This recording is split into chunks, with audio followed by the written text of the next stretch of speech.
Eh bien le bonjour les amis, vous voyez j'ai laissé tomber le béret et les lunettes pour cette toute première vidéo FAQ de voiture lambda. Cette vidéo ça fait un bout de temps que je voulais la faire, à la base je devais la faire pour les 500 abonnés. C'est un petit peu pris de temps malheureusement, mais voilà, on y est. Pour ceux qui viennent d'arriver, je vais du coup me présenter un petit peu la chaîne et le concept, et ensuite répondre à quelques questions que j'avais demandé qu'on me pose sur Instagram.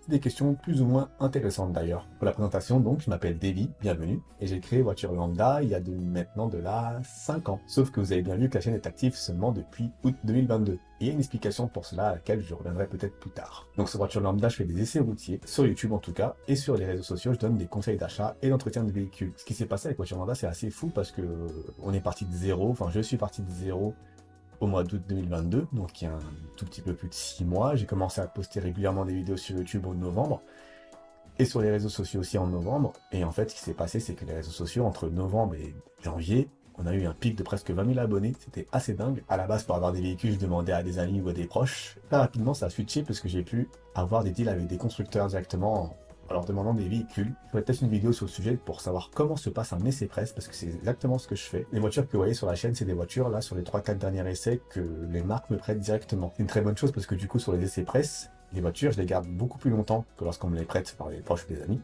Même si par les proches et les amis, c'est très cool aussi. J'ai des voitures des fois à 72 heures, des fois même une semaine entière. C'est super intéressant et gratifiant. C'était la bienvenue aux tous les nouveaux parce que vous êtes assez nombreux ces derniers temps. Au jour où je tourne cette vidéo, on est 1291 abonnés. Je sais pas si la caméra va faire le focus. Yes, 1291 abonnés. C'est dingue. J'aurais jamais cru en commençant qu'en mai 2023, on serait à autant sur la chaîne. Et je tiens vraiment à vous remercier du fond du cœur pour la confiance que vous m'accordez, pour les commentaires que vous me laissez, pour les likes que vous me laissez. Ça me fait énormément plaisir et ça me touche vraiment très profondément. Du fond du cœur, merci beaucoup. On va passer aux quelques questions que j'ai pu avoir. Vous avez laissé une publication sur YouTube, mais personne n'a répondu. Bon, c'est des choses qui arrivent. De toute façon, on en fera d'autres, hein, des vidéos comme celle-ci, où je parlerai un petit peu d'actualité, de ce qui se passe actuellement autour de voitures lambda. Non, j'ai une petite annonce à la fin, donc restez bien jusqu'à la fin, parce que j'ai une petite annonce assez intéressante pour vous et pour moi. Alors, on commence avec, je vais marquer le nom, mais c'est Axel, qui me demande quelle voiture j'ai pu avoir au cours de ma vie d'automobiliste. Et il faut savoir que j'ai le permis depuis maintenant 12 ans. Malheureusement,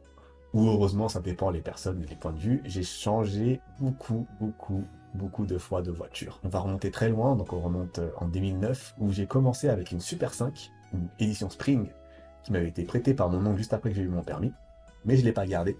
Mais la première voiture que j'ai vraiment eu à mon nom, c'était une Citroën Xantia en version 1,8 litre avec les fameuses suspensions hydropneumatiques. C'était un véritable tapis volant. Ça s'est pas super bien terminé pour cette voiture-là. Elle a terminé dans des courses de démolition parce qu'elle était morte, hein. Peut-être que je ferai une vidéo calée sur le sujet. Ensuite, j'ai pu avoir une Polo 6N, une Focus TDCi 100, une Rover 25, une Mazda 626, puis une Renault Velsatis. Ouais, une Velsatis. Après la Renault Velsatis, j'ai déménagé à Nantes où il n'y avait pas vraiment besoin de voiture. Et quand je suis revenu en Île-de-France, j'ai acheté une Renault Clio 2, phase 2. Un ami m'avait vendu d'ailleurs, si tu regardes cette vidéo, Liam, coucou. Pareil, elle a été déclassée et j'ai terminé. Plus après la Renault Clio, j'avais quoi comme voiture? Ben, on a eu la Peugeot de Après, c'était directement la 406? la coupée, oui. Ok, wow, j'ai acheté ça, ok. Ce que je vous raconte là, c'est temps sur presque 10 ans de temps, hein, donc bon, les détails, je vous les épargne. Et après la Clio, j'ai eu une Peugeot 406 coupée en 2 litres 2, 16V, un moteur assez rare dessus d'ailleurs, mais bon, c'était une merguez, donc j'ai dû la revendre. Et ensuite, je suis enfin passé sur du sérieux avec une Lexus CT200H et actuellement une Lexus IS 250, dont je suis très content. J'ai Sopra Son qui me demande comment je m'organise pour l'écriture des vidéos, le tournage et le montage. Alors ça, c'est une question super intéressante pour le coup. Faut savoir que je fais ça à plein temps. Ça va aussi répondre à une question qui me demandait, à la même question de Sopra qui me demandait qu'est-ce que je fais dans la vie. De base, moi, je suis vidéaste. J'ai pu être chargé de communication d'une mairie notamment. Et j'ai quitté cette mairie pour me lancer à 100% dans voiture lambda. En fait, il faut savoir que les vidéos ne sont pas écrites. Alors, au départ, elles l'étaient.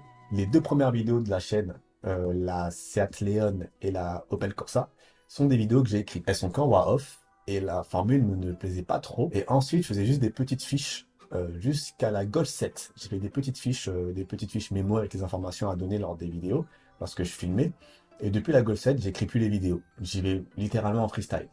Je récupère bien sûr quelques informations principales comme les caractéristiques techniques. C'est pour ça que des fois je dis, oh, je vérifierai plus tard pour le coup, parce que des fois la formation je l'ai oubliée ou je l'ai pas récupérée avant d'aller tourner. Ce qui n'est pas très professionnel, je peux l'accorder, mais c'est plus authentique. Donc non, je n'écris pas mes vidéos. En ce qui concerne le tournage, ça va prendre soit une après-midi, soit une journée entière, ça va dépendre du temps, ça va dépendre de l'endroit où je tourne. Le seul spot où je peux tourner, c'est un parking désaffecté, là où les motards s'entraînent. Donc selon le nombre de motards, et je les salue parce que certains regardent ces vidéos, il y a un peu de bruit, c'est un peu compliqué. Donc des fois, je perds pas mal de temps pour trouver un spot pour pouvoir tourner. Ensuite, le tournage me prend que quelques heures. Entre le moment où je tourne dans la voiture et le moment où on va sur la route, il se passe pas énormément de temps. Des fois, je tourne pas forcément ça les mêmes jours, ça dépend du nombre de jours sur lequel j'ai la voiture. Et pour le montage, c'était assez compliqué au départ, même si je suis monteur de formation et de métier, parce qu'il y a beaucoup d'informations, beaucoup de montage, mais en moyenne, il me faut 3h30 pour monter un épisode d'essai lambda, et un peu moins d'1h30 pour monter un haut volant. Et en ce qui concerne TikTok et Instagram, 1 heure par vidéo. Emily qui me demande est-ce que je peux en dire plus sur mon parcours dans l'automobile, mes expériences dans la vidéo, etc., etc.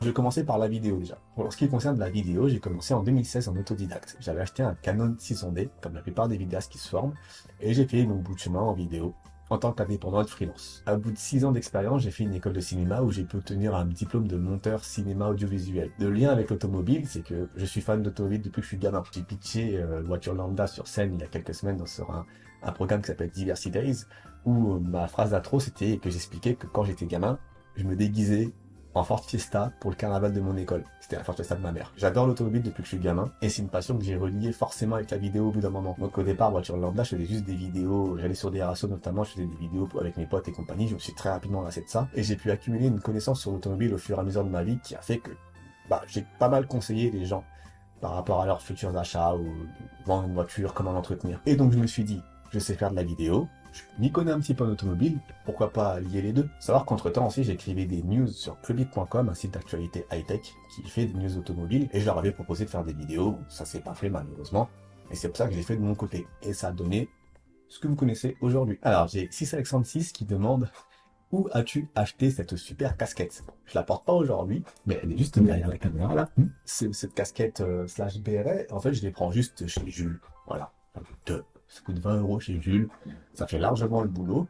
Mais ça va bientôt changer parce que je vais bientôt sortir de la merch avec notamment un béret blanc avec le nouveau logo voiture lambda que vous avez découvert sur la vidéo de la Mazda. Le béret, c'est ce qui m'a fait connaître, c'est ce qui me permet de m'identifier, notamment sur les événements ou lorsque je vais faire des rencontres publiques. Bon là on est ensemble, là, on est à la cool donc je le mets pas. Il y a des endroits où vraiment on me reconnaît grâce au béret. Je peux vraiment passer incognito lorsque je porte pas de béret et par exemple des lunettes de soleil. C'est absolument incroyable.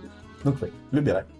J'ai encore 2-3 questions mais j'ai plus les pseudos des personnes qui me les ont donnés parce que Instagram ça marche pas super bien donc je peux plus les récupérer. Mais on m'avait demandé quels sont actuellement tes daily cars. Oui, je vous ai dit que j'ai une IS 250. J'avais une CT200H que j'ai revendue à ma petite sœur, donc ça m'arrive des fois de la prendre. Mais la voiture que j'utilise le plus actuellement, c'est celle de ma mère, qui est une Toyota Auris HSD de 2009, donc une hybride, qui ne consomme rien, absolument rien du tout.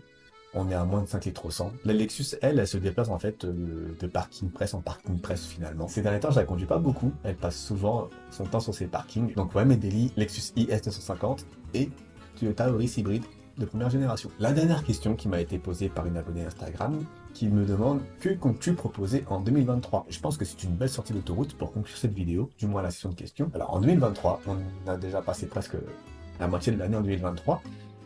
Et je ne sais pas si je vais publier des vidéos cet été. Dites-le moi. Si vous êtes connecté en été, je pense que je vais tenter le coup quand même.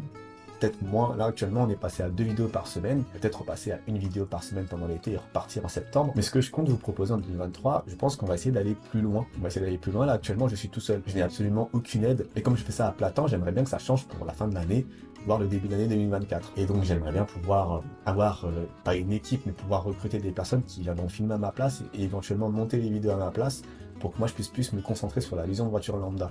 Parce que j'ai des gros projets pour cette chaîne.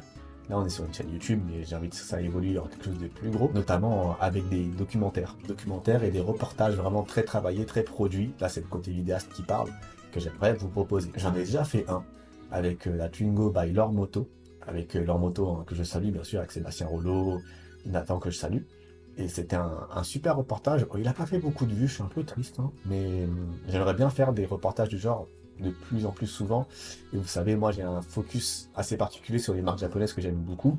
Et le truc fou, ce serait de pouvoir aller dans les usines de Mazda ou Honda ou Toyota au Japon. Même si Toyota, on en a une en France, au nord de la France.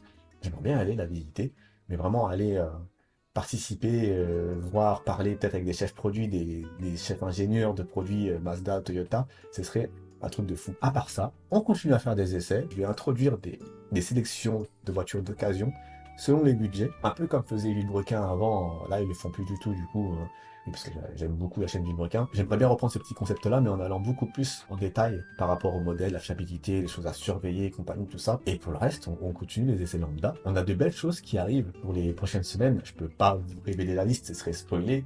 Mais on a de beaux véhicules qui arrivent. Mais j'aimerais aussi reprendre un petit peu un concept où on va présenter les voitures des abonnés, de vous, autant de guests que de personnes entre guillemets lambda. J'aimerais bien pouvoir rester connecté un petit peu avec la réalité, parce que oui, certes, ça marche très très bien en termes d'essai presse, on me propose de très belles voitures, mais ce sont des voitures qui sont très chères pour la plupart, qui ne sont accessibles qu'en LOA ou en LLD. J'ai pas envie de m'enfermer là-dedans. Faire des Peugeot 206 ou des Renault Clio, pourquoi pas, si le propriétaire a des choses intéressantes à me raconter.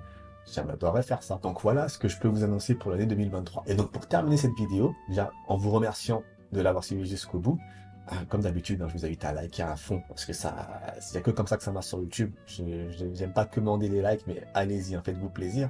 Mais pour terminer cette vidéo, je voulais vous faire une petite annonce. C'est que j'ai lancé, je sais pas si au moment où vous regardez cette vidéo, ça sera en ligne, mais il y a une page KissKissBangBang du financement participatif qui arrive pour voiture lambda. Je suis très heureux de pouvoir vous annoncer ça. Et cette page, je la mets en place pour que vous puissiez me soutenir, notamment financièrement, pour pouvoir financer les essais, les tournages des essais, les montages des essais. Parce que c'est quelque chose qui me coûte beaucoup d'argent, c'est des fonds personnels en fait que je mets dans voiture lambda. Donc bien sûr, il y a des contreparties, les paliers les plus hauts, soyons fous, j'aimerais bien inviter l'un d'entre vous sur un essai ou pouvoir vous donner des conseils personnalisés et un accompagnement pour l'achat ou la vente de votre véhicule. Et voilà, même à partir de 1 euro, vous pouvez soutenir. Vous êtes plus de 1200 abonnés sur la chaîne. Si tout le monde mettait 1 euro, on financerait, je pense, 2 ou 3 essais par mois. Donc le lien sera dans la description. Peut-être pas au moment où vous regarderez la vidéo, parce que ça sera peut-être pas encore validé par KissKiss.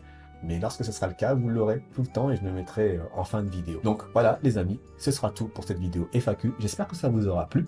Comme d'habitude, moi je vous dis de rouler prudemment, restez safe. Peace.